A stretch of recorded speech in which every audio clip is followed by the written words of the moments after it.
Hello guys! Good morning! And so nandito na naman po tayo sa panibagong yugto ng ating buhay dito sa Pilipinas. So update lang sa mga plans natin. Meron palang bagong guys. So ito yun.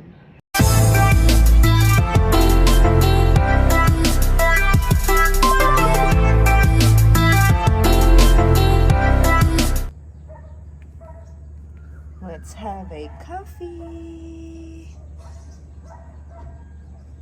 So, meron na tayong kamote dyan. So, kahapon, nilagyan ko na yan. Yung, nagkamote kasi tayo kahapon. Nagtalbos tayo. Tapos, nandito na yung ampalaya natin, oh. Taas na.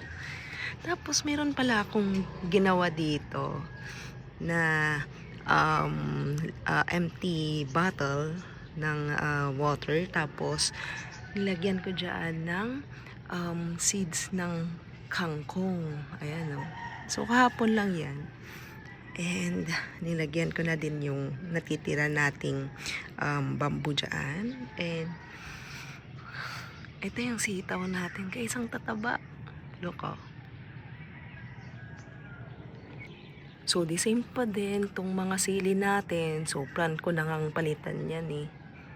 Kasi hindi na tumataas, hindi na lumalago.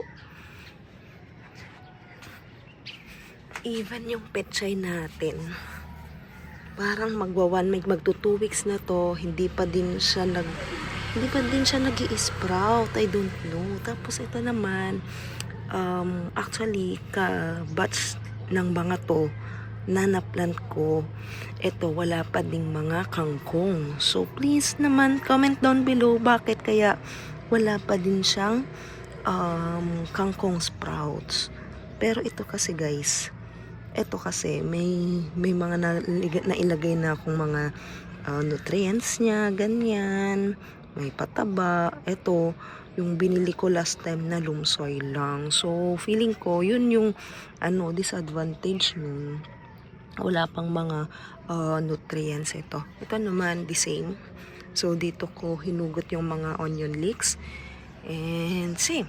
So meron tayo dito kamatis. Ayan. So malamig ngayon guys ito sa La Union. So it's 20 degrees. So tinignan natin 21 degrees. So yeah. Good morning!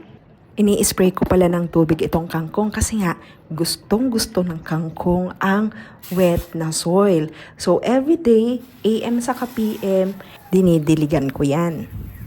Yung ibang plants ko naman, gaya ng sitaw, yung eggplant, yung onion leeks, yung kamatis, every 2 days naman. Kasi nga, gusto naman nila yung hindi wet, hindi din yung sobrang dry, yung sakto lang.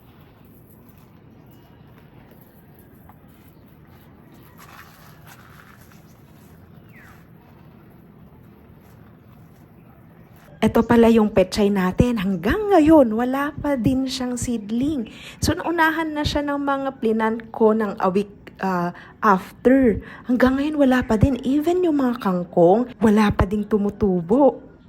Isa, kukmal. So, magde-deliver tayo ngayon, guys. Ito yung de-deliver natin. Ayan. So, magde-deliver tayo ng mga vitamins ngayon. So, pupunta tayo sa isang town outside our town. Yeah. This is for the kids. This is for the kids. Yan, premium vitamins yan, guys. Tapos, meron ditong fish oil. Yan, fish oil. Tapos, good for the brain din to. Tapos, brain development din ng sinapupunan. And then, mga multivitamins. Ayan, premium vitamins from US. So, sarado na natin, guys.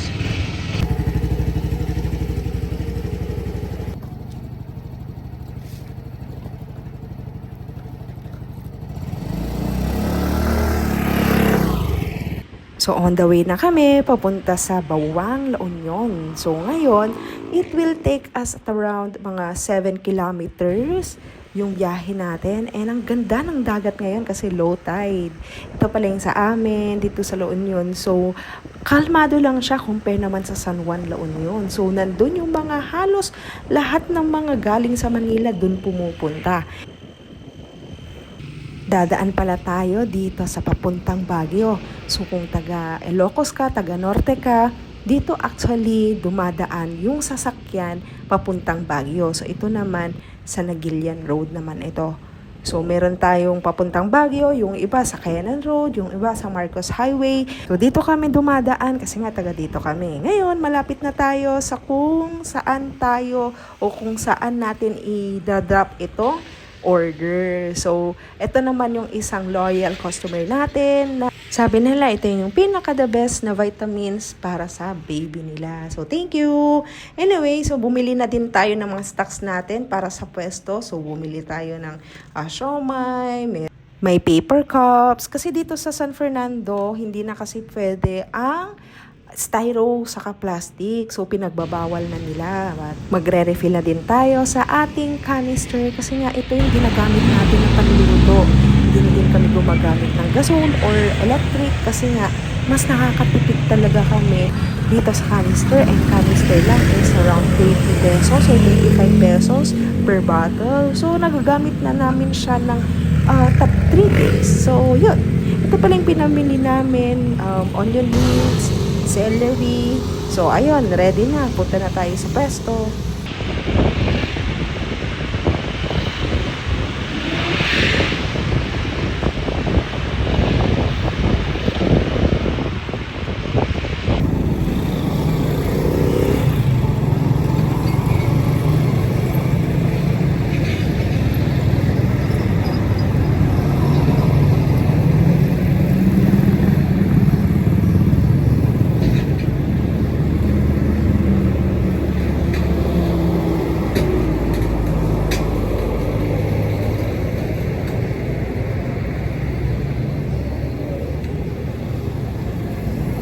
And sa last order naman, it will be delivered papunta po sa Isabela. Ayan, thank you so much. So, meron din tayong loyal customer doon and marami naman siyang kinukuha every month. So, thank you so much.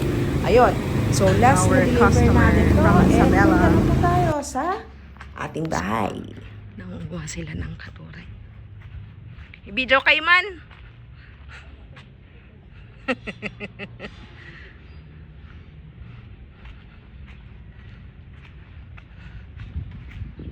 Ni bagla.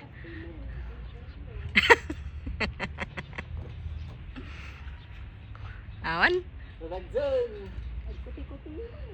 Shark.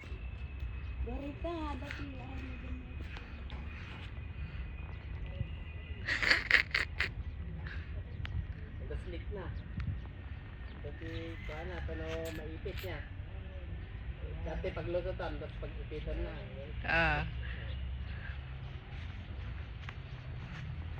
Sige man.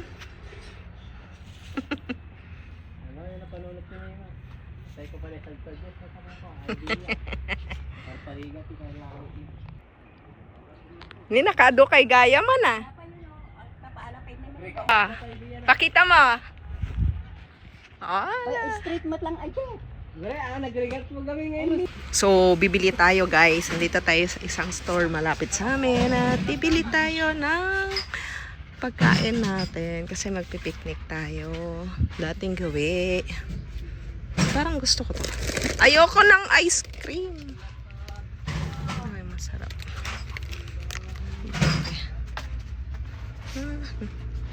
Maliliit. Doon ka. Maraming lamok. So, uso na guys ang dengue ngayon.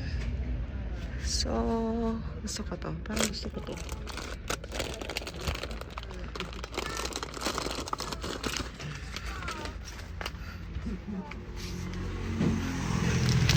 Kuha ka na. Kuha ka. Ay, ako na lang.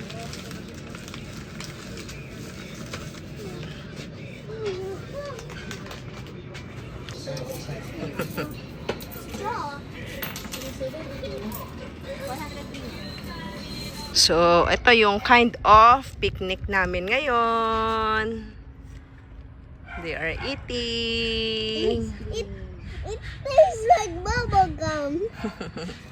Ooh, yes. Let's go. Nag-crave ako ngayon ng hito. So, bibili tayo para sa ating dinner. Ayan. So, mas mura dito. Pero, syempre, mas mura kapag sa palengke. Pero kapag niluto na, it will cost you around 180 or 160 per hito. Pero sa iba, 185, ganyan. So, noon, grabe, inflation. Kasi noon, last year was 100 per piece na yung hito. Pero ngayon, nag-plus 60 sila, nag-plus 80 sila. So, medyo nagmahal din talaga, di ba? Hi guys! Good afternoon and we're here again. So, maglalakad-lakad na naman tayo guys. So, andito ulit tayo and here's the port. Ayan, so hindi ko na-video last time. San Fernando Port, dito sa La Union. And kung makikita nyo doon guys, yan ang Baguio. Yan na yung part, you know. Makikita nyo yun. Yung dalawang Baguio na yun guys. Welcome sa ating place. So beautiful.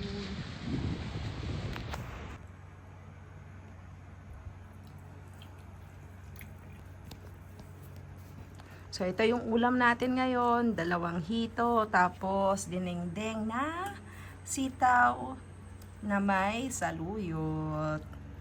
Yan. Hindi na tayo nakapag-video guys kanina kasi na empty bat na tayo. Ayan, so kain! Sit!